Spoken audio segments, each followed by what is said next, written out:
tiap hari Rabu waktu itu pelajaran agama Islam, saya di luar, dan ada lagi hari Jumat ada pelajaran agama Islam, saya di luar. 3 tahun saya bayangkan akan digigit nyamuk seperti ini terus gitu. Akhirnya saya terpikir kalau memang boleh saya duduk di kelas aja. Nah, akhirnya saya terpikir untuk pada saat guru agama mengajar di minggu berikutnya, saya izin Pak, boleh nggak saya di kelas saja? Karena di luar digigit nyamuk saya.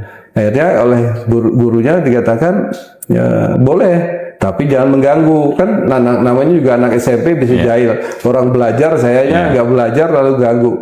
Benar, sejak saat itu saya nggak pernah keluar. Saya duduk di kelas. Ya, karena duduk di kelas, saya mendengar cerita. Menyimak akhirnya. Ya, menyimak, mendengar, mengetahui apa sih inti ajaran Islam, siapa Nabi Muhammad SAW itu, kemudian bagaimana perjuangan Islam, menegakkan tauhid, kayak gitu kan. Dan tahu bacaan sholat. 3 tahun loh saya seperti itu. Cuma bedanya saya nggak pernah dites, nggak pernah ulangan, nggak pernah ujian. Nah, pada saat itu banyak pengetahuan saya tentang Islam. Ya, pengetahuan apa yang diberikan guru kepada anak-anak SMP ya cukup komplit, mengenai ibadah, ya, mengenai tauhid, mengenai tarikh, cerita sejarah Nabi, itu berkesan banget itu. Tidak ada yang membuat saya tertarik kecuali pelajaran agama itu. Dan ya lucunya walaupun saya tidak pernah ulangan, ujian, pada saat akhir SMP saya harus ikut ujian kan. Saya ditanya harus ada nilai agama karena itu adalah nilai mata pelajaran wajib itu. Kamu mau ikut pelajaran apa? Duh, saya nggak punya pelajaran apa ya. Sudah Islam aja dah.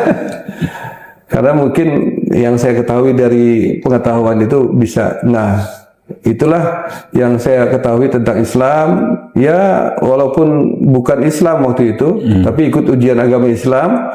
Di ijazah SMP itu nilai agama saya 9, Pak. Islam itu? Islam ya. Ya Allah. Di situ saya berkenalan dengan Islam. Bukan hanya sekedar musola kosong. Kenapa kok di musola itu atau di masjid itu nggak ada apa-apa di depannya itu? Saya paham. Karena memang Islam tidak mewujudkan Tuhannya di depan ya. Tuhan itu tidak diwujudkan sesuatu sehingga kosong itu. Dan waktu SMP itu juga saya biasanya mengikuti kegiatan walaupun tidak ikut aktif, saya melihat di kegiatan misalnya Ramadan ini ada tarawih. Saya lihat umat Islam itu kok rapi ya. Bisa begitu tadinya main-main, anak SMP kan main-main, begitu Allahu Akbar tuh langsung rapi itu barisan. Saya kagum juga kok dengan komando Allahu Akbar itu mereka bisa nyusun rapi barisan dan nggak ada suara satupun gitu yang tadinya rame. Nah, waktu di SMP itulah saya berkenalan dan saya ya sering mengatakan hidayah karena nyamuk ya. Nyamuk membuat saya akhirnya belajar 3 tahun tanpa terganggu itu. Dan memang pelajaran agamanya menarik karena gurunya juga menarik. Ya mungkin guru-guru saya sudah almarhum, Allahumma ighfir lahum ya. Dan itu adalah awal dari saya mengenal Islam. Apa Pak yang membuat Bapak tetap di kelas ya pelajaran Islam tadi ya, selain dari ada nyamuk gitu ya, yang membuat Bapak tertarik banget di situ? Mungkin kan, oh ternyata Islam begini gitu ya. Apa sih yang membuat Bapak tertarik banget? Apakah gurunya tadi atau pelajarannya yang mana? Tarikh Islam itu menarik juga saya.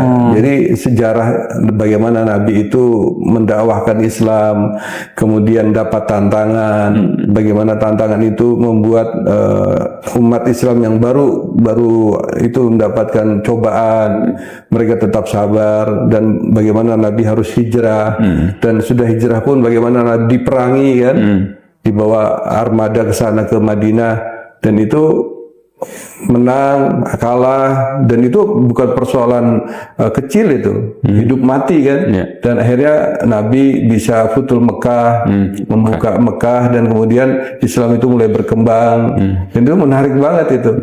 Bagaimana sebuah ide, yaitu idenya kan tauhid, la ilaha illallah, dan kemudian itu adalah misi dakwahnya Rasulullah.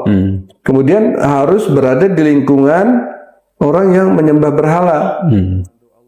orang yang nggak percaya, orang yang menganggap Nabi itu mengarang cerita atau bahkan dianggap gila, mimpi kok kemudian ngajar-ngajar orang kan, atau dia dapat sesuatu ngajar-ngajar orang yang berbeda dengan lingkungan itu, tapi bertahan nabinya. Dan ini menarik ini. Dan kemudian karena saya lihat Nabi itu manusia biasa, dia menikah, dia ke pasar, dia berhubungan dengan orang sebagaimana biasanya, dia jaga kepercayaan orang, tapi dia ditentang gara-gara keyakinannya. Itu menarik. Sampai Nabi akhirnya harus mengalami musibah, dilempar, diganggu lah di Mekah itu. Dan Nabi sabar. Ada satu cerita guru saya juga tentang bagaimana kesabaran Nabi itu menghadapi orang-orang pada saat Nabi hijrah ke Taif. Taif itu mungkin sekitar 5 kilo dari Mekah. Karena Nabi di Mekah dimusuhi, Nabi akhirnya ke Taif. Berharap mudah-mudahan pemuda-pemuda Taif itu mau nerima. Rupanya ada utusan-utusan Mekah sudah datang ke Taif yang mengatakan itu pendusta, itu nabi palsu, apa istilahnya, pengacau, membuat orang jadi bingung. Nah, bukannya dapat perlindungan di Taif, tapi malah dapat bantahan atau dapat keadaan yang tidak menyenangkan. Dilemparlah, sampai Nabi pernah di riwayat itu giginya kalau nggak salah patah. Dan itu akhirnya Nabi bersender di pohon, dan ada malaikat yang diutus Allah untuk mengirimkan bantuan, menawarkan kepada Nabi, apakah mau saya balikan di gunung itu ke orang Taif. Nabi katakan jangan, mereka itu belum tahu, dan Nabi mendoakan mudah-mudahan Allahumma hdi qaumi fa innahum la ya'lamun. Ya Allah, berikanlah petunjuk pada kaumku karena sesungguhnya mereka belum tahu. Nah, ini menarik sangat. Itu doa Nabi yang membuat saya jatuh cinta kepada Nabi. Jadi figur Nabi itu sangat ideal itu. Saya lihat perjuangannya, kesabarannya, kesungguhannya, tantangan yang dihadapinya itu menarik banget itu. Dan ajarannya, ajaran tauhid itu yang membuat saya terkesima. Saya kan di agama Buddha punya konsep yang diajarkan ya. Ada macam-macam lah. Di Katolik juga diajarkan tentang konsep ketuhanannya. Nah, begitu di Islam, saya lihat ini nih ajaran yang clear, yang membuat kita tuh nggak repot dengan memegangnya itu.